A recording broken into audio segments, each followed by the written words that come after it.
அஸ்ஸலாமு அலைக்கும். கறி குழம்பு எப்படி செய்யலாம்னு பார்க்கலாமா? ஃபஸ்ட்டு கடாய் வச்சுக்கோங்க. கடாயில் 2 டேபிள் ஸ்பூன் எண்ணெய் ஊற்றிக்கோங்க.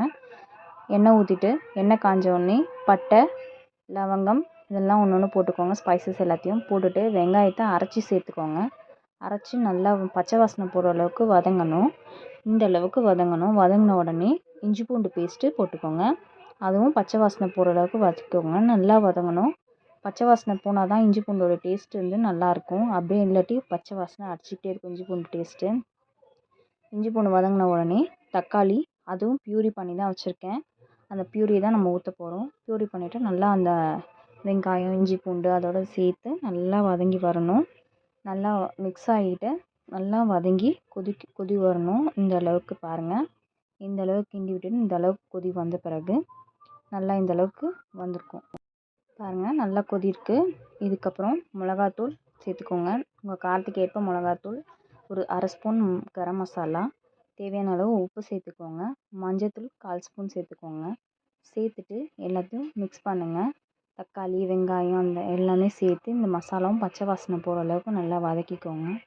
நல்லா இந்த அளவுக்கு பாருங்கள். நல்லா இந்த அளவுக்கு கிண்டி விடுங்க. கலர் நல்லா ரெட் கலரில் இருக்குது பாருங்கள். மிளகாய்த்தூள் வந்து அந்த எண்ணெயிலோடு மிக்ஸ் ஆனோடனே இந்த மாதிரி தான் இருக்கும். எண்ணெய் பிரிஞ்ச அளவுக்கு கொதிக்க விடுங்க. எண்ணெய் பிரிஞ்சு வந்ததுக்கப்புறம் கறி சேர்த்துக்கோங்க. கறியும் இந்த மசாலாவும் நல்லா மிக்ஸ் பண்ணுங்கள். அப்போ தான் இந்த மசாலாலாம் வந்து கறியில் இறங்கும். அப்போ தான் கறி நல்லா ஜூஸியாக இருக்கும். கறி இந்த அளவுக்கு பாருங்கள்.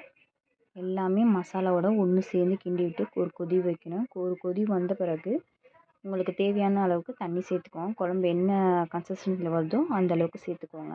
இந்த அளவுக்கு தண்ணி ஊற்றிட்டு ஒரு மூடி போட்டு ஒரு கொதி வந்தோன்னா ஒரு மூடி போட்டுக்கோங்க. மூடி போட்டு கொதிக்க வைங்க. அப்போ தான் வெளியே தெரிக்காமல் இருக்கும். பாருங்கள்.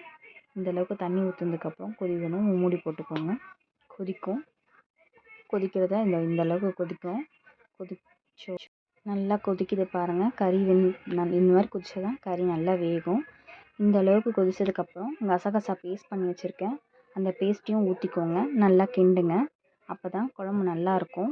நல்லா கிண்டி விட்டு கசகசா ஊற்றினோடனே குழம்பு கொஞ்சம் கெட்டியாக ஆரம்பிக்கும். உங்களுக்கு எந்த அளவுக்கு இருக்கணுமோ அந்த அளவுக்கு பார்த்துக்கிட்டு கொத்தமல்லி தேவையான அளவுக்கு தூவிக்கோங்க. கொத்தமல்லி தூவிட்டு நல்லா கிண்டி விடுங்க. கிண்டி விட்டுட்டு கறிலாம் வெந்திருக்கான்னு பாருங்கள். நல்லா வெந்திருக்கும். ட்ரை பண்ணி பாருங்கள். டேஸ்ட்டாக இருக்கும். இது தோசை, இட்லி, ரைஸ்க்கு ரொம்ப டேஸ்ட்டாக இருக்கும்.